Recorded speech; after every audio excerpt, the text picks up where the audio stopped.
तुम अपने 20s में हो, तुम अच्छा खासा पैसा कमाना चाहते हो, कॉलेज की फीस, पेरेंट्स के खर्चे और साथ ही अपना करियर एक्सट्रीम लेवल तक बिल्ड करना चाहते हो। लेकिन प्रॉब्लम ये है, तुम घूम फिर के हमेशा फ्रीलांसिंग के वही कॉमन ऑप्शंस पर आ जाते हो, like thumbnail designing, video editing, और थोड़ी देर बाद तुम्हें खुद ही रियलाइज होता है या तो इसमें स्किल्स चाहिए या फिर बहुत ज्यादा टाइम, और दोनों ही चीजें इस मोमेंट पर तुम्हारे पास नहीं है। बट डोंट वरी, मैंने स्टार्ट की है एक सीरीज जिसमें जीरो स्किल से भी आप अर्निंग कर सकते हो। और क्लियर कर देता हूँ, ये कोई टैप टू अर्न वाली वीडियो नहीं है, ना ही मैं तुम्हें किसी रेफर एंड अर्न के चक्कर में डालने वाला हूँ। यहाँ मैं तुम्हें रियल आइडियाज दिखाने वाला हूँ जिनकी मदद से तुम डिसेंट अमाउंट से लेकर लाख तक अर्न कर सकते हो। लेकिन हाँ, मेहनत और डेडिकेशन दोनों को मिक्स करके काम करना पड़ेगा। So welcome to earn without skill series episode 1। Episode 1 का आइडिया सिंपल है, हम कुछ पॉपुलर गेम्स से इंस्पिरेशन लेंगे, उसमें अपनी क्रिएटिविटी ऐड करेंगे और एक नया गेम क्रिएट करेंगे। उसके बाद हमारे पास अर्निंग के 2 क्लियर तरीके होंगे जिसके बारे में हम वीडियो के एंड में बात करेंगे। सो स्टार्ट करते हैं ऐप बनाने से।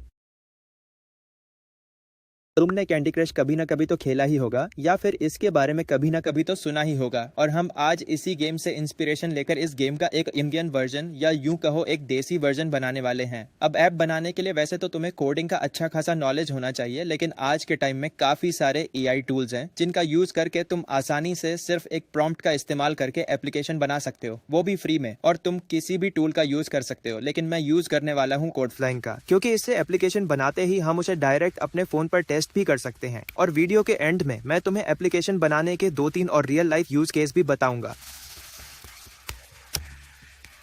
अब एप्लीकेशन बनाने के लिए हमें सबसे पहले तो कोडफ्लाइन को अपने किसी भी ब्राउजर में ओपन करना होगा, चाहे फोन में करो या फिर पीसी में। इसके बाद यहाँ तुम्हें एक काफी सिंपल इंटरफेस देखने को मिलेगा। नीचे तुम्हें इंस्पिरेशन के लिए काफी सारे एप्लीकेशंस के एग्जांपल्स भी दिखेंगे। लेफ्ट साइड में तुम्हें कुछ और ऑप्शंस देखने को मिलेंगे, जैसे माई एप्स या अर्न जनरेशंस, जिसका यूज करके तुम कोडफ्लाइन को फ्री में यूज कर सकते हो। अब एप्लीकेशन बनाने के लिए मैं सिंपली क्रिएट न्यू ऐप पर क्लिक करूंगा, जिसके बाद यहाँ सेंटर में एक प्रॉम्प्ट बॉक्स ओपन हो जाएगा जहाँ हमें बस अपने आइडिया को एक्सप्लेन करना होता है। लेकिन ये काम भी मैं मैन्युअली नहीं करने वाला, बल्कि मैं चैट जीपीटी का यूज करूंगा। मैंने चैट जीपीटी को अपना आइडिया एक्सप्लेन किया और चैट जीपीटी ने मेरे लिए एक बढ़िया सा प्रॉम्प्ट जनरेट कर दिया। अब इस प्रॉम्प्ट को कॉपी करके मैं कोडफ्लाइन में पेस्ट कर दूंगा और क्रिएट नाउ पर क्लिक करूंगा। इसके बाद कोडफ्लाइन तुम्हारे आइडिया को अच्छे से एनालाइज करेगा और तुमसे कुछ क्वेश्चंस क्लैरिफाई करेगा।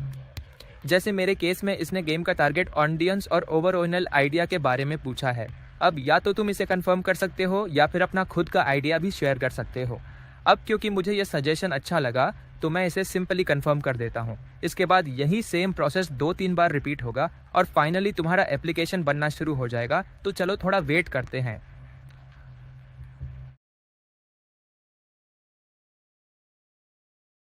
अब तुम देख सकते हो कि हमारा एप्लीकेशन रेडी हो चुका है। तो मैं सिंपली गेट स्टार्टेड पर क्लिक करूंगा, जिसके बाद हमें एक काफी सिंपल इंटरफेस देखने को मिलेगा। लेफ्ट साइड में तुम्हें एक चैटबॉट दिखेगा, इसका क्या काम है वो मैं तुम्हें आगे बताऊंगा। और राइट साइड में तुम्हें तुम्हारे एप्लीकेशन का प्रीव्यू दिखेगा। साइड में दी गई इस क्यूआर कोड को स्कैन करके तुम डायरेक्ट इस एप्लीकेशन को अपने फोन में यूज कर सकते हो। तो चलो अब हम अपने एप्लीकेशन को फोन में टेस्ट करते हैं।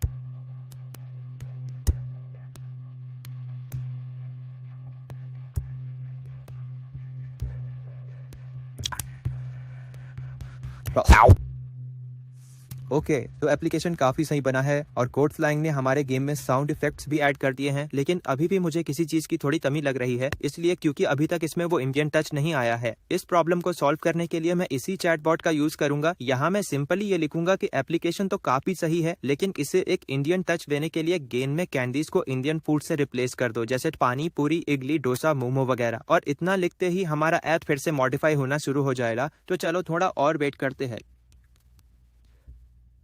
ओके, अब हमारा फाइनल एप्लीकेशन तो रेडी है एंड जैसा मैंने सोचा था ये बिल्कुल वैसा ही है। नाउ अगर तुम चाहो तो इस एप्लीकेशन का कंप्लीट कोड भी डाउनलोड कर सकते हो या फिर अपने ऐप को पब्लिश भी कर सकते हो। अब अगर बात करें एप्लीकेशन डेटा की, तो उसे भी तुम एडमिन पेज का यूज करके काफी स्मूथली मैनेज कर सकते हो। एप्लीकेशन टैब के बगल में तुम्हें एडमिन टैब मिल जाएगा, जहां से तुम अपने यूजर्स को, एम के लेवल्स को, लेवल फूड को, प्रोग्रेस को और यहाँ तक कि सेटिंग्स तक को आसानी से चेंज, मॉडिफाई, एडिट या फिर नए एलिमेंट्स ऐड भी कर सकते हो। अब गेम बन जाने के बाद हमारे पास अर्निंग के दो क्लियर तरीके होंगे। अर्निंग का पहला तरीका यह है कि हम गेम को लॉन्च करेंगे, रील्स और शॉर्ट वीडियो बनाकर उसका प्रमोशन करेंगे और उससे पैसा कमा सकते हैं। दूसरा तरीका यह है कि हम उस गेम को, जिसे हमने डायरेक्ट किसी पॉपुलर गेम से या फिर जिस गेम से इंस्पिरेशन लेकर रिक्रिएट किया है, उसी गेम की कंपनी को डायरेक्ट सेल कर सकते हैं। ऑनेस्टली बोलूं तो दूसरा आइडिया ज्यादा पावरफुल है, क्योंकि जब किसी भी कैटेगरी में, चाहे वो गेमिंग हो या कोई और फील्ड, अगर कोई पॉपुलर कंपनी अपने आसपास एक पोटेंशियल कॉम्पिटिटर को देखती है तो उसके पास सिर्फ दो ही ऑप्शंस होते हैं। या तो वो अपने ओरिजिनल गेम में एक्स्ट्रा फीचर्स और डेवलपमेंट ऐड करे, या फिर वो अपने कॉम्पिटिटर को डायरेक्ट खरीद ले। और ऐसे सिनारियो में आपके चांसेस काफी बढ़ जाते हैं कि आप अपना बनाया हुआ गेम, जो आपने उन्हीं से इंस्पिरेशन लेकर बनाया है, उन्हीं कंपनी को सेल कर दो, और वो भी एक अच्छे अमाउंट पर। फाइनल अमाउंट कंपनी के साइज और गेम की पॉपुलैरिटी पर डिपेंड करता है। इसीलिए दूसरा आइडिया सिर्फ बेटर नहीं बल्कि ज्यादा पोटेंशियल और ज्यादा चांसेस प्रोवाइड करता है अर्निंग के लिए। ऐसे तो गेम सेल करना एक काफी पावरफुल ऑप्शन है, लेकिन इसका प्रोसेस थोड़ा लंबा और डिटेल्ड होता है। इसीलिए अगर तुम चाहो तो मैं इस टॉपिक पर एक कंप्लीट डिटेल्ड वीडियो बना सकता, और तब तक तुम ये वीडियो देख लो जहां मैंने तुम्हें बताया है कि कैसे मैंने एक स्टूडेंट होते हुए 50 दिनों में 7 लाख कमाए हैं।